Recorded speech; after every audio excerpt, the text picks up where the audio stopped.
Hi అండి, అందరికీ నమస్తే. Welcome to SJN garden. ఈరోజు వీడియోలో లేయర్ బై లేయర్ పద్ధతిలో మొక్కలు ఎలా నాటుకోవాలి అనేదైతే ఇంతకుముందు వీడియోలో చూపించాం కదండి. లేయర్ బై లేయర్ పద్ధతిలో మొక్కలు నాటుకునేటప్పుడు మట్టి అనేది డౌన్ అవుతూ ఉంటుంది. ఆ డౌన్ అవుతున్న మట్టికి అంటే మనం నాటుకున్న మొక్కకి ఎలాంటి పోషకాలు ఇవ్వాలి, తరువాత ఎలాంటి ఫెర్టిలైజర్ ఇవ్వాలి అనేదైతే ఈ వీడియోలో చూద్దామండి. వీడియోని స్కిప్ చేయకుండా లాస్ట్ వరకు చూడండి. ఇప్పటి వరకు ఎవరైనా మన ఛానల్ని లైక్ చేయకపోతే లైక్ చేయండి, సబ్స్క్రైబ్ చేసుకోండి. ప్లీజ్ ఫ్రెండ్స్, మన ఛానల్ని సపోర్ట్ చేయండి. మీరు ఒక లైక్ ఇవ్వడం వల్ల యూట్యూబ్ అనేది ఈ వీడియోని వేరే వాళ్ళకి రికమెండ్ చేస్తుందండి. అందువల్ల లైక్ ఇవ్వడం మాత్రం మర్చిపోకండి. ఇక్కడ మీరు చూస్తున్నారు కదా, రిజల్ట్ అనేది ఎంత బాగుందో కదండి.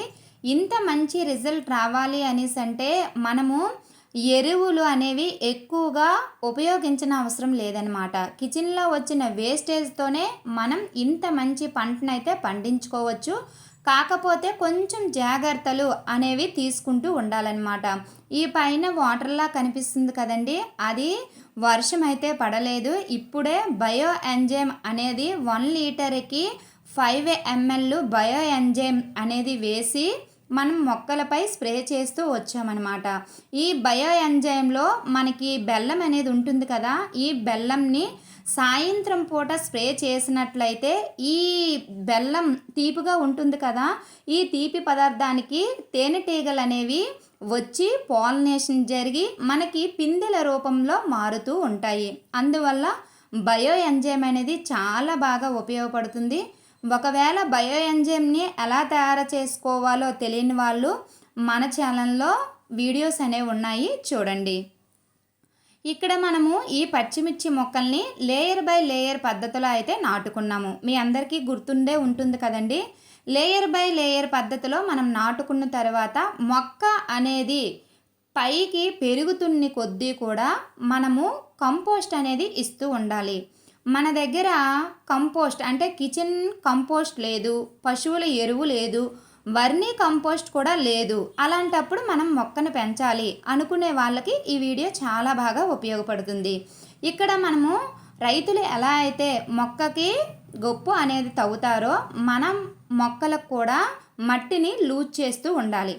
వారానికి ఒక్కసారైనా సరే మట్టిని లూజ్ చేసాము అనేసి అంటే మొక్క అనేది ఎదుగుతుందనమాట. ఎప్పుడైతే మొక్క అనేది పెరుగుదల స్టార్ట్ అయ్యిందో మనం పోషకాలు అనేవి ఇస్తూ ఉండాలి. మనము లేయర్ బై లేయర్ పద్ధతిలో ఈ పచ్చిమిర్చి అనేది నాటుకున్నాం కాబట్టి మళ్ళీ కూడా అంటే ఇది మట్టి అనేది డౌన్ అవుతూ ఉంటుంది. ఆ డౌన్ అవుతున్న కొద్దీ మనం ఏం చేయాలి, కిచెన్లో వచ్చిన వేస్టేజ్ ఏదైతే ఉంటుందో కాండానికి కొంచెం దూరంగా ఒక గుప్పెడంతా చెరువైపులా ఇటువైపు అండ్ అటువైపు కూడా ఇచ్చుకున్నట్లయితే 15 రోజుల వరకు కూడా ఎలాంటి కంపోస్ట్ అనేది మనం ఇవ్వనవసరం లేదు, ఫెర్టిలైజర్స్ ఇస్తే సరిపోతుంది. ఇక్కడ ఒకవైపు నేను కిచెన్లో వచ్చిన ఏదైతే వేస్టేజ్ ఉందో అంటే ఈ కూరగాయల తొక్కలతో వస్తాయి కదా వేస్టేజ్, ఆ వేస్టేజ్ని ఒకవైపు వేస్తున్నాను.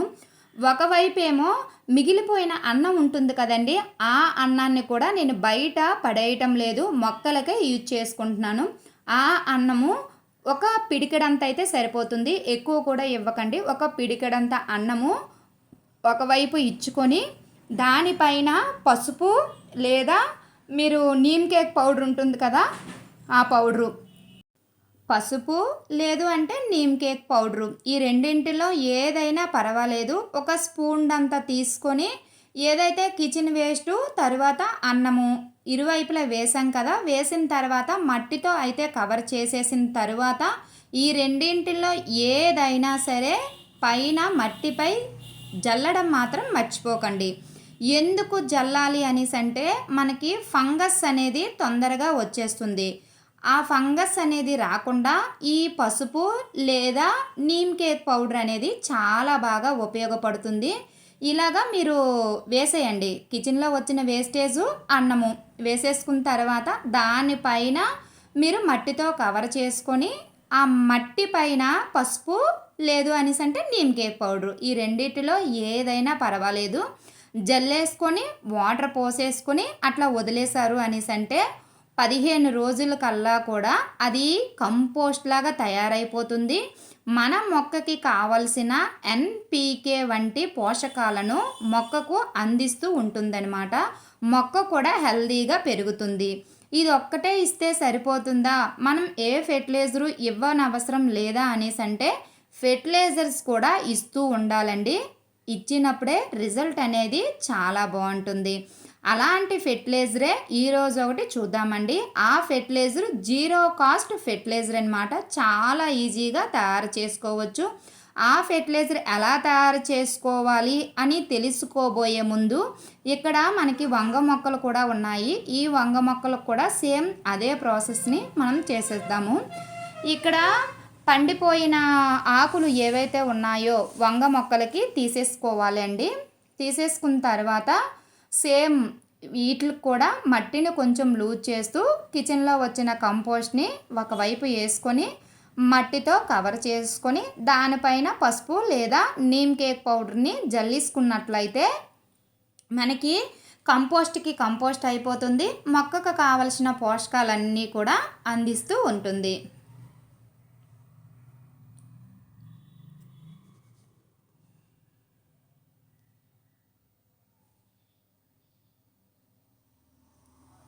ఇలాగా మనము చేసేసుకోవాలన్నమాట. చేసేసుకున్న తర్వాత ఇక్కడ చూడండి ఎంత మంచి రిజల్ట్ వచ్చిందో చూడండి. ఇంతకుముందు నేను పువ్వుల్లాగా చూపించాను కదా, ఈ 2 మొక్కలకి వేసేటప్పుడు నేను పూత చూపించాను. ఆ పూత అనేది పిండి రూపంలో మారుతుంది చూసారా. ఈ పిండి రూపంలో మారాలి అనేసి అంటే పూత అనేది రాలిపోకుండా ఉండాలి. ఆ పూత అనేది రాలిపోకుండా ఉండాలి అనేసి అంటే మనకి పుల్లటి మజ్జిగ ఉంటుంది కదండి, ఆ పుల్లటి మజ్జిగని స్ప్రే చేస్తూ ఉండండి. ఒకవేళ మీ దగ్గర పుల్లటి మజ్జిగ కనుక లేకపోయినట్లయితే బయో ఎంజైమ్ని స్ప్రే చేస్తూ ఉండండి. రిజల్ట్ అనేది చాలా బాగుంటుంది. ఈసారి అయితే నేను పుల్లటి మజ్జిగనైతే స్ప్రే చేయలేదు, బయో ఎంజైమ్ని మాత్రమే స్ప్రే చేశాను.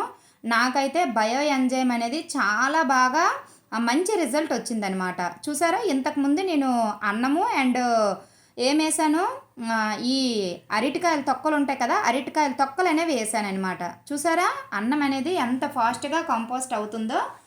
ఇక్కడ వెరైటీ అంటే ఈ నల్లగా పచ్చిమిర్చి ఉంటుంది కదా, చిన్న కాయలు అనమాట, అవి చాలా ఘాటుగా ఉంటాయి.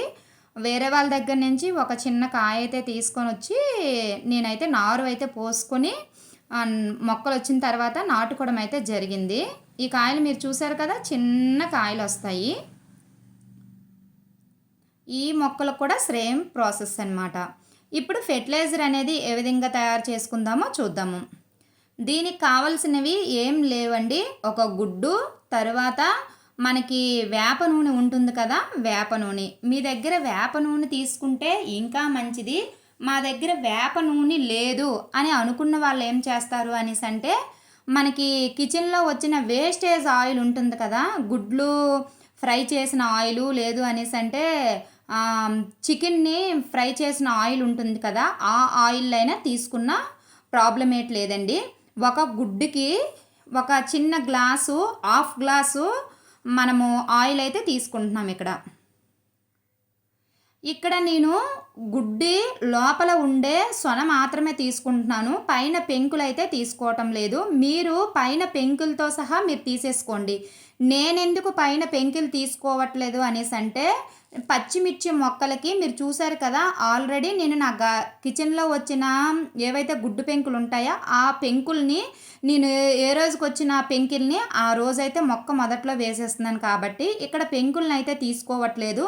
ఓన్లీ ఆయిలు, గుడ్డి లోపల ఉండే సొన మాత్రమే తీసుకొని ఇలా మిక్సీ పట్టుకుంటే క్రీమ్ లాగా తయారవుతుంది. ఈ క్రీమ్ని తీసుకెళ్ళి వాటర్లో డైల్యూట్ చేసేయాలండి. ఇది 20 లీటర్ల వాటర్ అండి, కరెక్ట్గా 20 లీటర్ల వాటర్ అండి. ఈ 20 లీటర్ల వాటర్లో ఏదైతే ఇప్పుడు మనకి క్రీమ్ లాగా తయారైంది కదా, ఆయిలు మరి ఎగ్గు, ఈ క్రీమ్ లాగా ఉండే దాన్ని ఈ వాటర్లో బాగా కలిసిపోవాలి.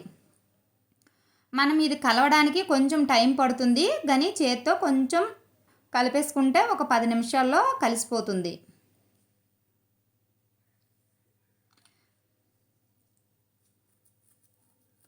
ఇది మొత్తం ఈ క్రీమ్ మొత్తం ఈ వాటర్లో బాగా డైల్యూట్ అవ్వాలండి. ఈ డైల్యూట్ అయిన ఈ వాటర్ ఏదైతే ఉందో మొక్కల మొదట్లో వేసుకోవచ్చు, తరువాత మొక్కలపై కూడా స్ప్రే చేసుకోవచ్చు అనమాట.